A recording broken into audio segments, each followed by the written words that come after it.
अस्सलाम वालेकुम। My name is नसर इजाज और आज के इस लेक्चर के अंदर हम लोग जो हमारा कोर्स है वेब बैक एंड का, इसके अंदर हम थोड़ा बहुत एरेज के बारे में देखेंगे कि एरेज क्या होती हैं और एरे हम किस तरह बना सकते हैं। तो बात ये होती है कि फिलहाल देखते हैं कि एरे होती क्या है और क्यों यूज़ करनी होती है। तो एरे का थोड़ा बहुत हम रीड कर लेते हैं, फिर मैं बताता हूँ कि एरे हम लोग किस तरह बना सकते हैं।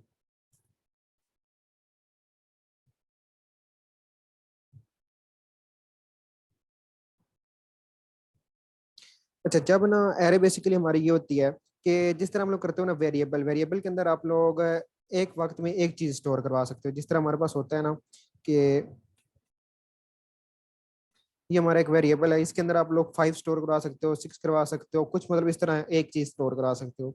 जब आप लोग चाहते हैं ना कि हम लोग एक ही वक्त में ज्यादा डाटा स्टोर करवाना चाहते हैं, ठीक है, तो हम लोग क्या करते हैं, एरे यूज करते हैं। इसकी एग्जांपल इस तरह हो सकती है कि जिस तरह आप लोग के पास एक फैमिली कार होती है, फैमिली कार के अंदर बस आप लोग सिर्फ 4 लोग बैठ सकते हो, ठीक है, वो आपकी पर्सनल यूज होती है, उसमें 4 से ज्यादा या 5 से ज्यादा मैक्सिमम लोग नहीं आ सकते, ठीक है। तो इससे क्या होता है, अब अगर आप लोगों ने ज्यादा मतलब हमने डाटा स्टोर करवाना है, अब हम फॉर एग्जाम्पल फैमिली के बंदे 6 हैं 7 हैं या 10 हो जाते हैं फॉर एग्जाम्पल, तो हम लोग क्या करेंगे, हम लोग बड़ी कार करवाएंगे। फॉर एग्जाम्पल हम लोग, आप लोग ये समझिए, हम बस ले लेंगे। बस क्या होगा, आप लोग बस के हम लोग एरे है बस हमारे पास, तो हम क्या करेंगे, अपने जो 7-10 लोग होंगे हम बस में चले जाएंगे। किस तरह हम समझ लो कि जब हमने ज्यादा डाटा स्टोर करवाना होता है तो हम लोग एरे को यूज करते हैं। ये देखिए लिखा भी हो कि array is a special variable, होता वेरिएबल ही है which can hold more than one value at a time. एक वक्त में ये ज्यादा जो डाटा होता है उसको स्टोर कर लेती है, ठीक है। अब बात है कि हम लोग किस तरह मतलब जो है ना एरे के अंदर एरे बना सकते हैं, किस तरह एरे के अंदर हम लोग अपना डाटा स्टोर करवा सकते हैं। तो पहले मैं इधर एक छोटी सी सिंपल सी एरे आप लोग बनाकर दिखाता हूँ कि किस तरह आप लोग एरे बना सकते हैं। तो हम कोई वेरिएबल ले लेते हैं। मैं वेरिएबल ले लेता हूँ $x। एरे बनाने के लिए पीएचपी के अंदर एरे का कीवर्ड यूज होता है। एरे कीवर्ड है इसका, आगे आपने लगानी है ये स्मॉलर जो हमारी ब्रैकेट्स होती हैं, इसके अंदर आप अपने अपनी एरे डिफाइन करनी है, ठीक है। तो आप लोग ये समझ लो को कोई भी एग्जांपल आप ले लो, वेजिटेबल्स की ले लो, कुछ भी। मैं कहता हूँ कि वेजिटेबल्स हो गए, ये एक हमारा आप लोग समझ लो डाटा हमने एक्स के अंदर स्टोर करवा दिया, ठीक है। अब हम दूसरा लेते हैं। दूसरा हम कह देते हैं फ्रूट्स कह देते हैं, ये दूसरा हमने स्टोर करवा दिया। और तीसरा हम कुछ भी ले लेते हैं फ्रूट के साथ, व्हीकल्स, ठीक है।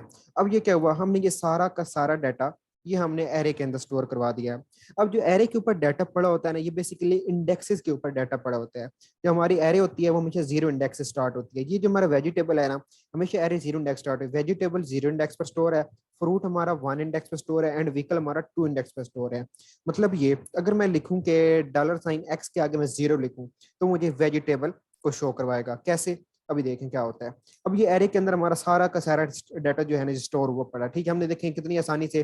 वैसे अगर हम सिंपल वेरिएबल के साथ करें तो हम मतलब क्या सबके लिए एक एक अलग अलग से वेरिएबल बनाना पड़ेगा, लेकिन एरे के साथ हमने सारा का सारा जो डाटा था ना हमारा, जो हमें मतलब जरूरत था, हमने उसको एक एरे में स्टोर करा के और वेरिएबल को असाइन करवा दिया है। अच्छा, अब हम ना फॉर एग्जाम्पल हम लोग चाहते हैं कि हम इसमें से सिंपल, हम सिर्फ चाहते हैं कि हम सिर्फ ये वेजिटेबल चाहिए, इसमें से हम क्या करेंगे, हम इधर लिखेंगे इको $x।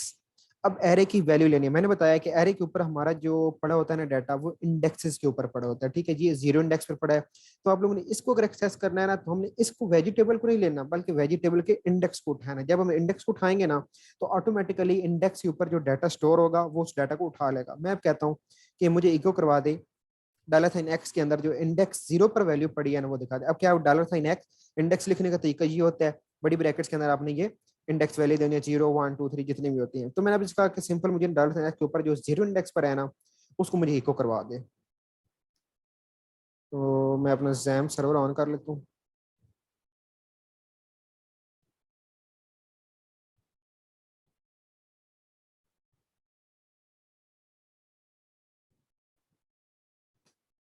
ये देख, मैंने उसको 0 इंडेक्स दिया तो हमारे पास वेजिटेबल आ गया। अब फॉर एग्जाम्पल मैं इसको कहता हूँ कि 2 इंडेक्स। अब देखिए 2 इंडेक्स को क्या है, ये 0 हो गया, फ्रूट हमारे पास 1 हो गया, और ये व्हीकल हमारे पास 2 इंडेक्स हो गया, ठीक है। तो मैंने कहा कि मुझे 2 इंडेक्स वाली जो वैल्यू है वो शो करवा दो। ये देखिए इसने मुझे व्हीकल शो करवा दिया। तो इस तरह हम लोग एरे के अंदर अपना सारा का सारा जो डाटा होता है उसको स्टोर कर सकते हैं। ये तो था कि वन बाय वन आप जो है ना एरे के अंदर से डाटा किस तरह मतलब देख सकते हैं, या इंडेक्स के ऊपर क्या पड़ा हुआ है वो आप लोग किस तरह इको करवा सकते हैं, या एरे काम किस तरह बेसिकली कर रहा होता है, ये तो वो था। अब बात आती है कि अगर हम सारी की सारी एरे को, सारी की सारी एरे को इकट्ठा हम लोग जो है ना मतलब शो करवाना चाहते हैं लूप के जरिए, तो वो किस तरह कर सकते हैं। अब ये जो काम है ना हम लोग ये फॉर लूप के साथ भी कर सकते हैं। और हम लोग जो मैंने अभी अपने हमारा रिसेंट लेक्चर था कल वाला, उसके मैंने अंदर एक लूप छोड़ा था, फॉर ईच लूप मैंने छोड़ा था। तो फॉर ईच लूप जो होता है वो बेसिकली होता ही एरेस के लिए, एरेस के लिए हम लोग यूज करते हैं। तो इसके अंदर ना फॉर लूप के साथ होता है, फॉर लूप के साथ आप लोग खुद करने की ट्राई करना वो किस तरह हो सकता है। मैं आपको फॉर ईच के साथ करके दिखाता हूँ कि फॉर ईच के साथ हम लोग ये किस तरह जो होता है एरे को प्रिंट करवा सकते हैं। अब फॉर ईच के अंदर हमारे पास दो वैल्यूज होती हैं, ठीक है। अब देखें क्या होता है।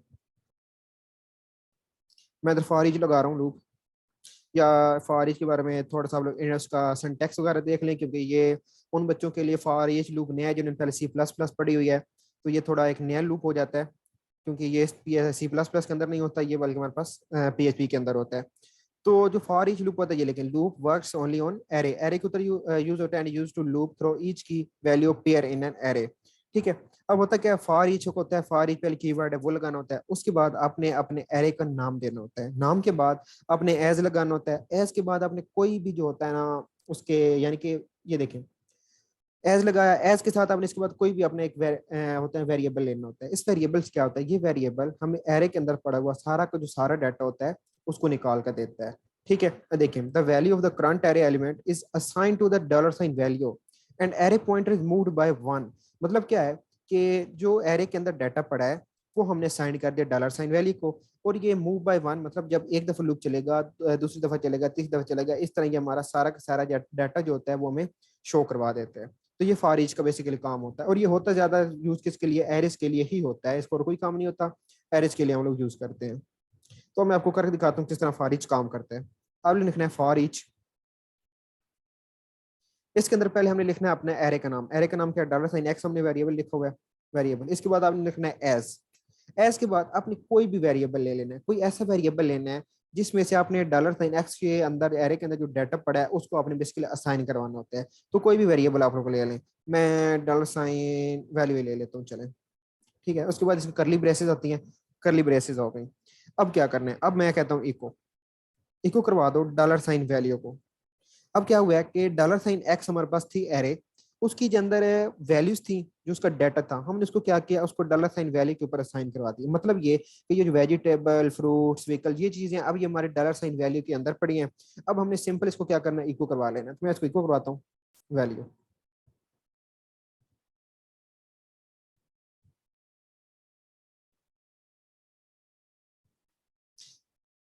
BR टैग हम लोग यूज कर लेते हैं तो अच्छी है थोड़ा। मैं इधर BR टैग लगा रहा हूँ, BR टैग इसलिए लगा रहा हूँ क्योंकि ये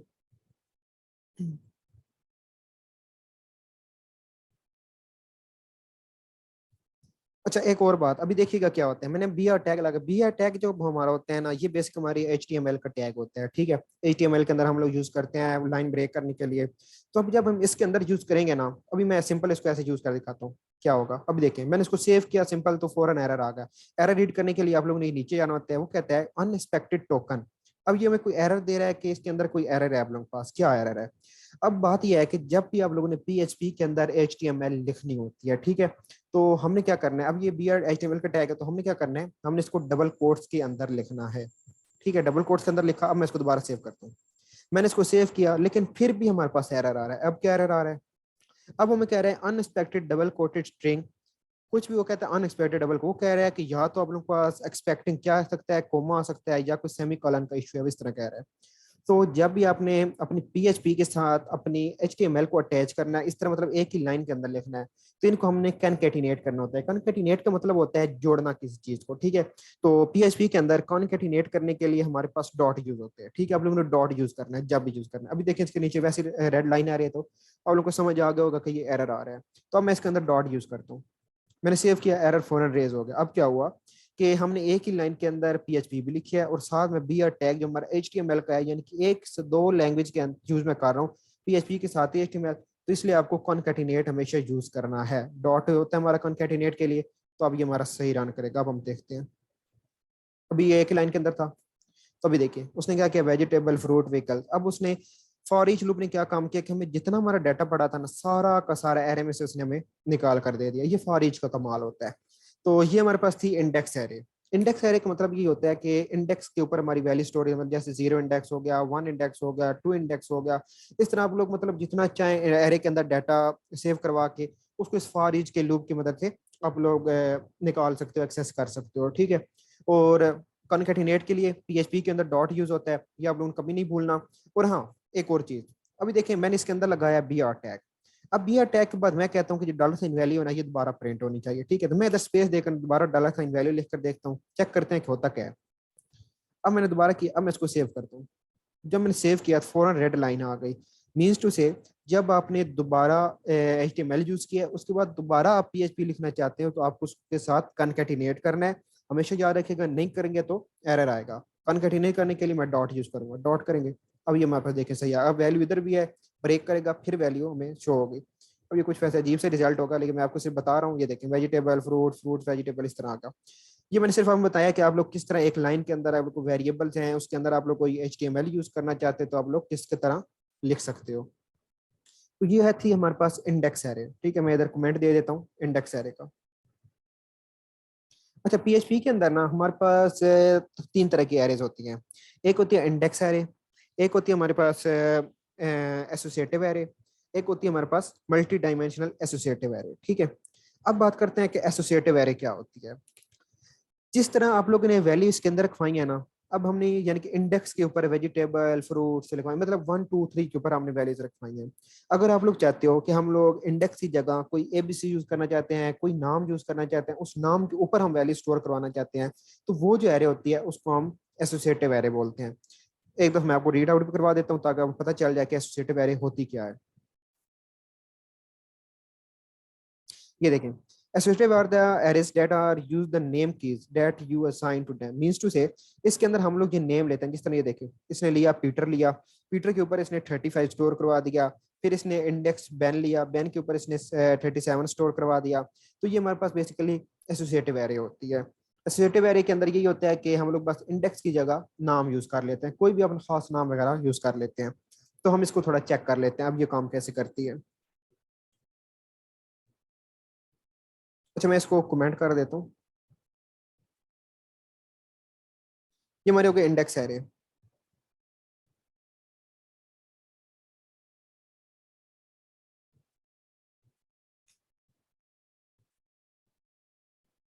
अब आती है हमारी एसोसिएटिव एरे।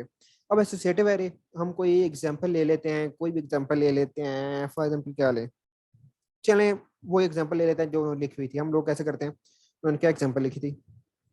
हाँ, हम लोग ये लेते हैं एज के साथ, पर्सन नेम के साथ हम उसकी एज ले लेते हैं, ठीक है। फॉर एग्जांपल हम कहते हैं, पहले इसके लिए कोई ना कोई आपको वेरिएबल तो बनाना ही पड़ेगा, तो वेरिएबल, उसके बाद एरे का कीवर्ड, उसके बाद आपने ये यानी कि जो एरे की ब्रैकेट है ये लगानी है। अब इसके अंदर हमने एसोसिएटिव एरे लिखनी है। अब एसोसिएटिव एरे लिखने का तरीका क्या है। तो पहले एरे लिखना है, वैल्यू लिखनी है, तो आपने डबल कोट्स, इसके अंदर अब हमने लिखना है, हम कहते हैं असद ही ले लेते हैं। आपने दे असद, ठीक है। इसके ऊपर अब आपने वैल्यू असाइन करनी है, ठीक है। ये आपका इंडेक्स होगा, इंडेक्स होगा। इसके ऊपर अब आपने वैल्यू असाइन करनी है। वैल्यू असाइन करने के लिए आपने क्या करना है, इक्वल और ये लगाना है, ठीक है। ये लगाया। अब इसके ऊपर आप लोगों ने अपनी जो आप लोगों ने एज देना चाहते हो आप लोगों ने वो करना है।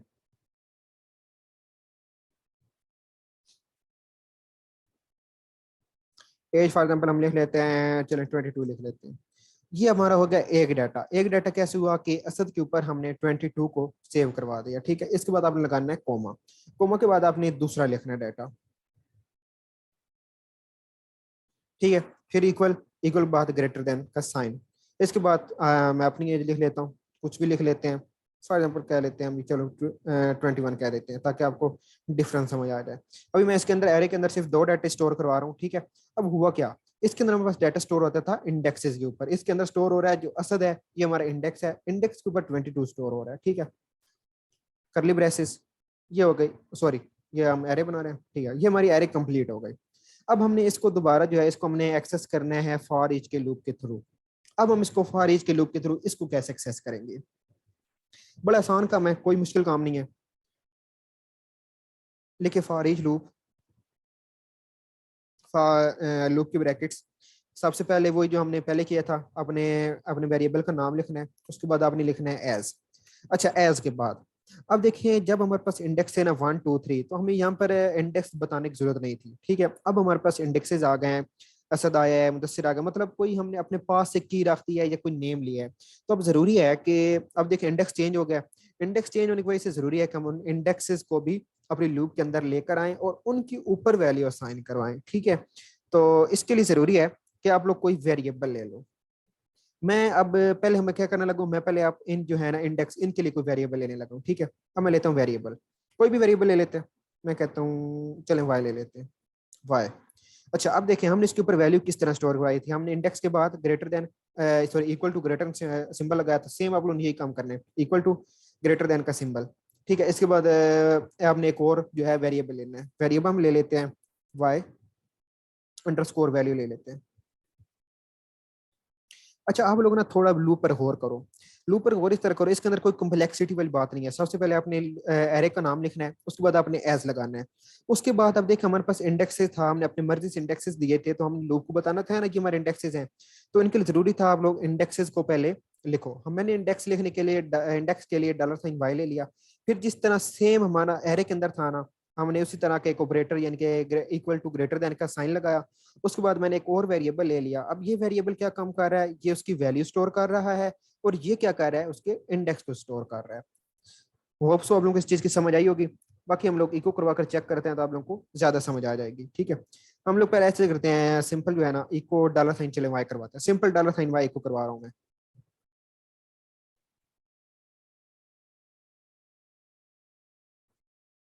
अब देखेंगे डॉलर साइन वाई, वाई मैंने इको करवाया तो आप लोगों को समझ आ जाएगी कि डॉलर साइन वाई के अंदर क्या चीज पड़ी हुई है। देखिए आप, देखिए मैंने डॉलर साइन वाई इको करवाया तो सिंपल असद और मुदस्सिर आ गया, ठीक है। अब मतलब ये कि हमारा जो जो इंडेक्सेस थे ना असद और मुदस्सिर, वो स्टोर किए डॉलर साइन वाई ने।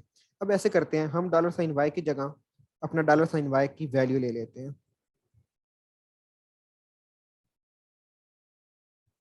ये देखें हमारा 22 और 21 आ गया।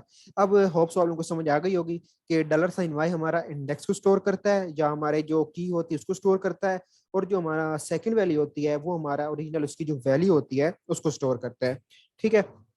अच्छा, इसको थोड़ा सही कर लिख लेते हैं हम लोग, डॉलर साइन वाई।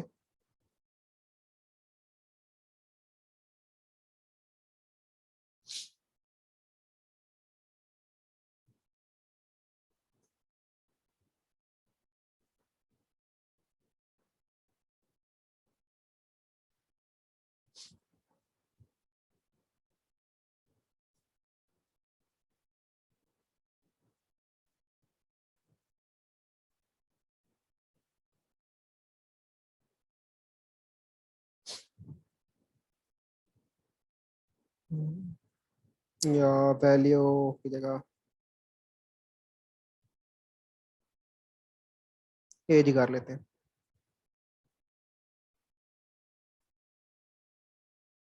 स्पेस होनी चाहिए थी थोड़ी सी।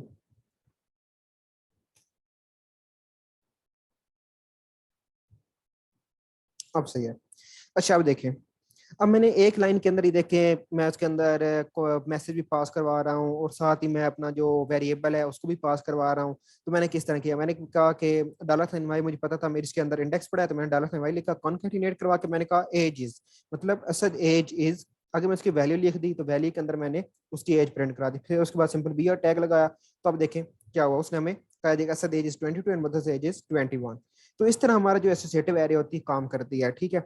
फर्क ये होता है दोनों एरे के अंदर, इंडेक्स एरे के अंदर हमारी जो वैल्यू होती है वो इंडेक्सेस के ऊपर स्टोर होती है, और जो एसोसिएटिव एरे होती है, एसोसिएटिव एरे के अंदर हमारे पास की इंडेक्स की जगह की होती है। की मतलब हम लोग अपने पास से कोई वैल्यू दे सकते हैं कि इस वैल्यू के अंदर हमारी स्टोर हो। अच्छा, ये थी हमारे पास एसोसिएटिव एरे, इसको मैं आप कमेंट कर रहा हूँ।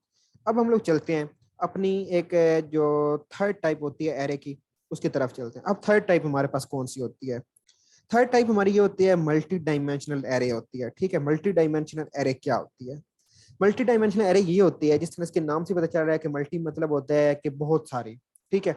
एक ऐसी एरे जिसके अंदर और काफी एरेज होती है, मतलब एक बड़ी एरे होती है उसके अंदर और एरेज होती है, तो उनको हम बोलते हैं मल्टी डायमेंशनल एरे। ठीक है, जिस तरह ये लिखा हुआ है, एन एरे कंटेन वन और मोर एरेज, मतलब एक एरे के अंदर और भी काफी एरेज होती है। जिस तरह हम लोग, मैं बात करूँ, लूप्स होते हैं हमारे पास, नेस्टेड लूप होते हैं।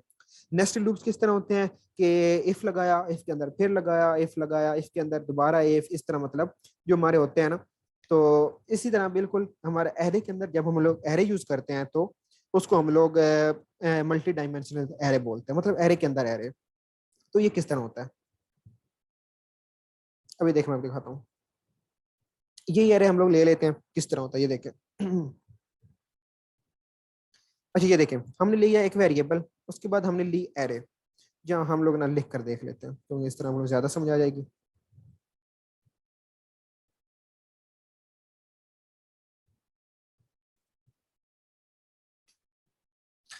ठीक है, हम लोग मल्टी डायमेंशनल एरे की बात करने लगे हैं, तो हम लोग वेरिएबल ले लेते हैं $x, इसके बाद आपने लेना है एरे।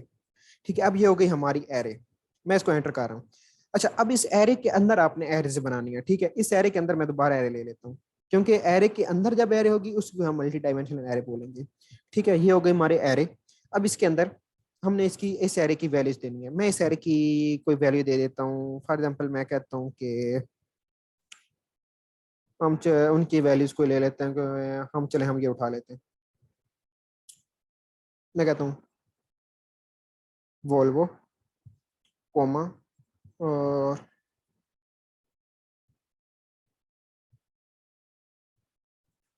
ठीक है, ये तुम्हारी है कोई एक एरे। अच्छा, आप लोग थोड़ा गौर करो, ये एरे सेम टू सेम हमारी बिल्कुल इसी एरे की तरह ही बनी है, मतलब ये कि सिंपल एरे ही है लेकिन हमने एरे के अंदर रखवा दिया। ठीक है, अब हमने लिखनी है इसके अंदर दूसरी एरे लिखनी है।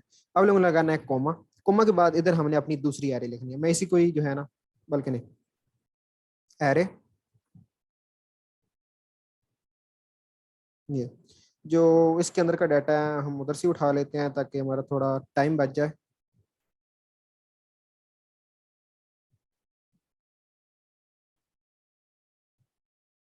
और ऊपर वाले का हमने नंबर्स कमेंट कर, चलें सही है। अच्छा, अब जो हमारी मल्टी डायमेंशनल एरे होती है ये काम किस तरह करती है, अब बात ये आती है। ठीक है, इन्होंने एक एग्जांपल दिया, हम इनकी example try it yourself करके, मैं ताकि आप इधर से ही बता पाऊँ। इन्होंने थोड़ी डिटेल में काम किया हुआ है, तो मैं आपको इधर से बताता हूँ ये किस तरह काम कर रही है। अच्छा ये देखें, मैंने बताया था कि जो एरे होती है, एरे के अंदर हमारे पास इंडेक्सेस के ऊपर जो होता है ना, वैल्यू स्टोर होती है। मैं अगर आप लोगों को थोड़ा लिख कर ट्राई करना चाहें तो, हाँ सही है।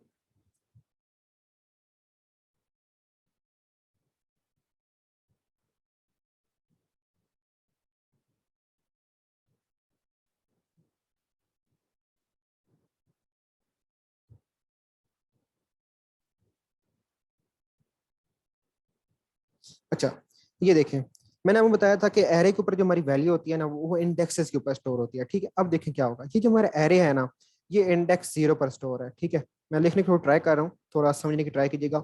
ये 0 इंडेक्स पर स्टोर है, ये 1 इंडेक्स पर स्टोर है, ये जो हमारा, ये हमारे 2 इंडेक्स पर स्टोर है, और ये जो हमारी इंडेक्स है ये हमारी 3 इंडेक्स पर स्टोर है। ठीक है, ये जो इंडेक्सेस हैं ये तो हो गए हमारी इस वाली एरे के। ठीक है, मेन एरे के भी इंडेक्स होते हैं। अब हमने एरे के अंदर एरेज बनाई हैं। ठीक है, एरेज के अंदर एरेज बनाई हैं, तो इसका मतलब अंदर वाली एरेज का भी पक्का कोई ना कोई मस्ट, मतलब उनके भी इंडेक्सेस होंगे। ठीक है, तो इसका मतलब ये हुआ कि ये जो वॉल्वो है इसका भी इंडेक्स, ये एरे हमारे पास, तो इसका इंडेक्स हुआ 0, ये हुआ 1, ये हुआ 2 हमारे पास। ठीक है, सेम इस तरह ये BMW हमारी हो गई 0 इंडेक्स पर, 15 हमारा 1 इंडेक्स पर, ये हमारा 2 इंडेक्स पर। बिल्कुल इसी तरह सेम टू सेम ये सा 5 2, ये सारे इस तरह 0 1 2 इंडेक्सेस पर स्टोर पड़े हैं। ठीक है, अब हमारी ये जो है कि हमारी है ना मल्टी डायमेंशन एरे है, तो सिंपल जो एरे हमारी थी उसको हमने एक्सेस किया था। सिंपल हमने मतलब कार लगाकर उसके आगे हमने मतलब हमने इसको इस तरह कुछ एक्सेस किया था। मैं अगर लिखने की ट्राई करूं, ये देखिए, जो हमने अपनी पहली इंडेक्स जो एरे की थी उसको हमने इस तरह तकरीबन हमने इसको इको करवाया था। ठीक है, ये थे हमारे सिंगल एरे। सिंगल एरे थी तो हमने सिंपल उसमें से ले लिया था। अब हमारे पास आती है मल्टी डायमेंशनल एरे। तो मल्टी डायमेंशनल एरे में से डाटा एक्सेस करने के लिए जरूरी है कि हम पहले उसकी जो बड़ी एरे है उसके इंडेक्स को एक्सेस करें, फिर उस इंडेक्स के अंदर जो एरे पड़ी है उसके इंडेक्स के अंदर जाएं। ठीक है, अब उनको मेरे ख्याल बात समझ आई होगी थोड़ी सी। अच्छा, अब देखें क्या होता है। ये हमने करवाया, हमारी लिखवाया कि कार 00, ये हमने प्रिंट करवाया ना, तो हमारे पास आया वोल्वो लिखा हुआ आया, ठीक है। ये वोल्वो आया हमारे पास।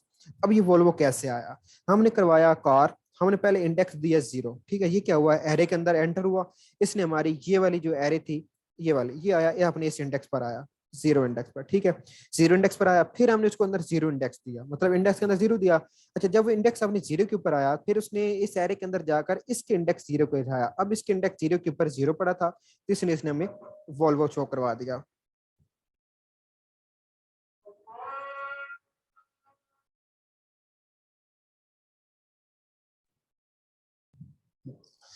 ओके, हमारे इस तरह हुआ कि हमने इस तरह देखे वोल्वो जो हमारा था, हमने अपना ये प्रिंट करवा लिया, ठीक है। अब हम बात करते हैं कि हमारा ये जो है फिर क्या होगा। अच्छा, इन स्टॉक के अंदर गया, फिर इसने 0 1 लिया, तो अब क्या हुआ, जब इंडेक्स 0 था तो हमारा जो पहला इंडेक्स है, उसने किया क्या, मतलब 0 इंडेक्स पर गया, 0 इंडेक्स के ऊपर हमने से बोला कि 1 इंडेक्स पर जाओ, ये देखिए 1 लिखा हुआ है, तो 1 इंडेक्स पर, अब 1 इंडेक्स पर क्या पड़ा था हमारा, 22 पड़ा था, तो उसने सिंपल हमारा 22 प्रिंट करा दिया। सेम इसी तरह ये देखिए, हम पहले जब इंडेक्स बढ़ाते जाएंगे, तो पहले इंडेक्सेस हमारे मेन जो एरिक इंडेक्स होते हैं, इन वाले को शो करवाता है, और जो नेक्स्ट इंडेक्सेस होते हैं हमारे, वो हमारे अंदर एरे के अंदर जो पड़े हुए डाटा होता है उसको शो करवाता है। तो इस तरह ये हमारी इंडेक्स एरे जो होते हैं ये काम करते हैं। उम्मीद है आप लोगों को इस चीज की समझ आई होगी। तो ये हमारी थी मल्टी डायमेंशनल एरे होती है हमारी। अब हम देखते हैं कि मल्टी डायमेंशनल एरे को हम लूप से किस तरह एक्सेस कर सकते हैं। तो इनकी एग्जाम्पल हम लोग उठा लेते हैं। अच्छा, अब देखें क्या होगा।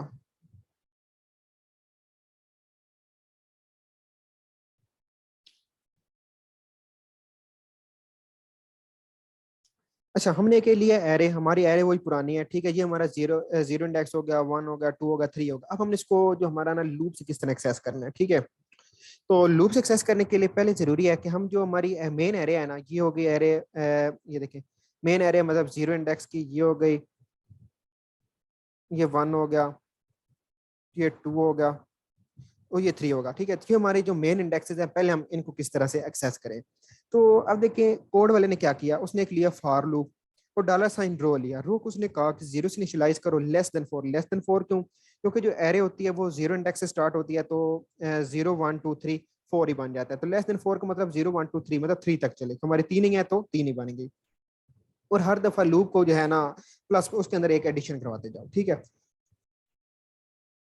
अब हमारा ये जो पहला फॉर लूप लगा है ना, ये फॉर लूप क्या काम करेगा, ये हमारा जो मेन इंडेक्सेस है ना, इनको एक्सेस करेगा। कैसे, ये देखें, इको करवाया रो नेम, रो नंबर, ठीक है, रो नंबर, फिर उसने किया कि $साइन रो, मतलब ये कि 3 दफा सॉरी 4 दफा लूप चलेगा, तो हमारा यानी कि 0 1 2 3 4 इनको प्रिंट करवा देगा, ठीक है। इसने इनको प्रिंट करवाया, इनके प्रिंट करवाने से क्या हुआ, ये देखें, ये आया रो नंबर 0, रो नंबर 1, मतलब हमारा देखें लूप जो है था वो 4 दफा चला, 0 इंडेक्स, 0 1 2 3, ये हमारा जो इंडेक्स है आप लोग समझ लीजिए, देखें ये हो गया, ये हो गया, और सॉरी ये हो गया, ठीक है। ये हमारे जो 4 इंडेक्सेस हैं, ये इंडेक्सेस हमारे मेन लूप के हैं, या मेन हमारे जो एरे है ये उसके हैं, ठीक है।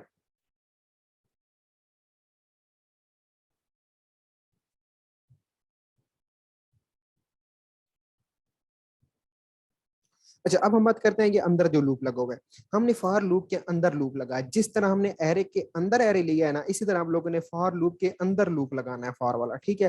क्यों, क्योंकि हमने एक चीज के अंदर जाना, हम ये इस फॉर लूप की मदद से हम लोग इन इंडेक्सेस, मेन इंडेक्स पर तो पहुंच गए, लेकिन हमने उसके भी अंदर जाना है, ठीक है। तो फिर उसके लिए हमने एक और फॉर लूप लगाया, हमने उसको कॉलम कह दिया, या कोई भी आप लोग वेरिएबल लेना चाहे ले सकते, उसको मैंने 0 स्टार्ट किया, लेस देन 3 बोला, ठीक है। और हमने कहा कि कॉल प्लस प्लस होती जाए, ठीक है। अब होगा क्या इससे, अब होगा ये कि हमने उसके बाद देखें इको करवाया कि $साइन कार इनटू रो, मतलब जो पहला हमारा इंडेक्स है वो जब 0 हो, तो हमारे पास कॉल का इंडेक्स भी 0 होना चाहिए, ठीक है। अब देखें क्या होगा, पहली दफा जब लूप चला तो हमारे पास रो के पास कौन सी वैल्यू आई, हमारे पास 0 आई, ठीक है। अब देखें रो के पास हमारी वैल्यू आ गई 0, और जब हमारा दूसरा लूप चला तो देखें कॉल के पास 0 वैल्यू थी, तो कॉल के पास भी हमारी 0 वैल्यू आ गई। अब देखें मतलब मेन एरे का भी 0 इंडेक्स और हमारी जो अंदर एरेज पड़ी हैं उनका भी जीरो इंडेक्स, मतलब ये जीरो इंडेक्स इस इंडेक्स के अंदर जीरो इंडेक्स, तो इसने हमें क्या किया, ये जो वॉल्व है इसको प्रिंट करवा दिया। अब अगली दफा लूप चला, उसने फिर अब ये वाला लूप चला। क्यों ये वाला लूप चला? क्यों? मेन हमारे पास अभी इसके अंदर डाटा पड़ा है। ये देखिए हमने इसको लेस देन 3 बोला है। लेस देन 3 का मतलब ही ये है कि हम इस एरे के ऊपर अभी तक हैं, इस एरे के अंदर अभी डाटा पड़ा है। उसको देखिए लेस देन 3 है, उसने कंडीशन चेक की, कंडीशन उसे मिली कि हाँ अभी डाटा पड़ा है। ठीक है, जब वो डाटा दूसरे के पास आया तो फिर क्या हुआ, अभी भी हमारे पास रो जीरो है, मेन जीरो है, और जो हमारा दूसरा एरे है उसका इंडेक्स 1 है। अब देखें जीरो इंडेक्स के ऊपर 1 हमारे पास 22 आता है, तो उसने हमें 22 प्रिंट करवा कर दे दिया। सेम इसी तरह जब उसने दोबारा कंडीशन चेक की, तो अब कॉल के पास क्या था, कॉल के पास था 2 इंडेक्स। 2 इंडेक्स के ऊपर हमारे पास ये देखें 18 पड़ा हुआ है, तो उसने कहा कि क्या 2 इंडेक्स 3 से छोटा है? उसने कहा जी बिल्कुल छोटा है, तो उसने फिर हमें प्रिंट करवा दिया। फिर क्या हुआ, फिर हमारा चला जीरो, मेन का इंडेक्स जीरो चला और इसने उधर कर दिया 2। अब 2 इंडेक्स के ऊपर क्या था हमारे पास 18, तो उसने 18 को प्रिंट करवा दिया। अब क्या हुआ, अब जब कॉल हमारे पास हुआ 3, उसने अगर देखा कि 3 तो लेस देन 3 नहीं होता, फाइल कंडीशन चले, वो दोबारा इधर से निकला और इस लूप के अंदर आ गया। ठीक है, इस लूप के अंदर आया तो उसने क्या किया, अब इस दफा रो की वैल्यू हमारे पास 1 है। ठीक है, मतलब ये कि हम लोग अब 1 इंडेक्स के ऊपर मेन के पहुंच चुके हैं, हम 1 इंडेक्स पर हैं। अब वो इस रो का सारा डाटा सेम उसी वे में प्रिंट करवाएगा। अब क्या होगा, हमारे पास मेन इंडेक्स 1 होगी, नीचे आएगा, नीचे उसका 0 होगा। अब देखिए 1 एरे का मेन का इंडेक्स, और इसका जब हमारा 0 होगा तो क्या हुआ, उसने BMW में शो प्रिंट करवा दिया। सेम इसी तरह वो 1 इंडेक्स के ऊपर 1 इंडेक्स को प्रिंट करवाएगा, 2 को करवाएगा, इस तरह मतलब ये आगे लूप चलता जाएगा। तो इस तरह हमारा जो होता है मल्टी डायमेंशनल जो लूप होता है, या जो हमारी एरे होती है, उसको आप लोग फार की हेल्प से आप लोग इस तरह प्रिंट करवा सकते हैं। मैं ये सारा डाटा रेस कर देता हूँ। होप सो आप लोगों को इस चीज़ की क्लियरली समझ आ गई होगी कि किस तरह हमारा जो लूप होते हैं मल्टी डायमेंशनल के ऊपर हम लोग फॉर लूप चला के उसका डाटा बारी बारी इंडेक्सेस के थ्रू एक्सेस कर सकते हैं। तो thank you so much for watching my videos.